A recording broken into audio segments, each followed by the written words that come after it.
National Running Day! Karen squared at the track. Time for torture. Intervals are fun. Okay, if you say so. So I have chafing, a sore toe, a tight Achilles. No excuses. Just do it.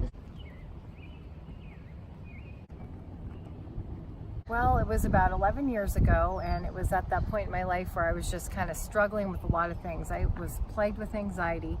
I had gained some weight, and I just was sort of in a big slump in my life. And someone suggested I tried running, and I basically laughed and said I could barely run to my mailbox. But 11 years later, and 10 plus marathons and countless half marathons and races and days of training, I'm so glad I did, because I really do it for mental health reasons. I don't really remember deciding to start running because I was 14 or 15 years old, but even though I don't really remember why I started running other than just friends were doing it and track and stuff, I feel like running has taught me perseverance over the years. It carries over into everything in life. One of the questions someone had asked me recently was, what are the top things in your life, or what is something in your life that has really changed your life? And I have to say it was marathon running. Pushing yourself through that pain that has made me realize in life, no matter how tough life is, that I can get through anything. My best one was Buffalo Creek last October because I felt really good that day and I got a PR by 6 or 7 minutes. And my worst one was in Oil Creek, I think it was 3 years ago. It was an out and back and it was uphill both ways. That's not fair. It's not possible, but it was. What was your best and worst? What was your best and worst? I would say my best was the first time I broke 4 hours in a marathon, and that was Erie Marathon. And it was really, really, really tough, but I couldn't believe I did it. And I would say my worst, you cut off my worst? Okay, I'd like to forget it too.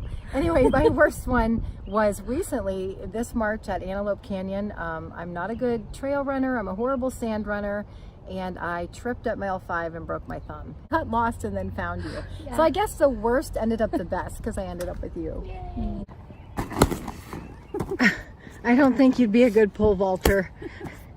No? No, hang up that dream. Stick with running. What are you doing? It's not break time. It's perfect for sunbathing. Isn't that part of training today? No. Happy National Sunbathing Day. Oh. One of my favorite verses is in Hebrews. Let us run with perseverance the race marked out for us, fixing our eyes on Jesus, the perfecter of our faith. When you endure opposition and endure pain in life, God always rewards perseverance. I think that verse really hits home to me because running is a lot like life. If you think about it, it's doing something consistently, even when it gets tough. You have to stick to it and do it every single day and really put your heart and soul into it, even when it feels like it's time to quit or to give up hope. Life throws hard things at you. I've been through a lot of hard things. You have Eric. You have Lucy. I have Lucy. Eric in a dog body. Exactly. Oh, there's so many. Let's see. When somebody calls me a jogger, that one drives me nuts. When someone says it's going to ruin your knees, I've 32 years and my knees are still good. That's why they make replacements anyway. So I'll Exactly. have a hip, you'll have I'll a get knee. a new one. Exactly. And I think another one is like when you're running a long distance race, like say a marathon, and you have like 12 miles to go and somebody tells you you're almost done, you just want to throat punch them. When they say, how far was your marathon? They're all 26.2. One time mine was 26.3 and I was angry, but it could have been my Garmin. How about did you win the race? I would say, well, did you win? Well, the only ones that beat me were the Kenyans.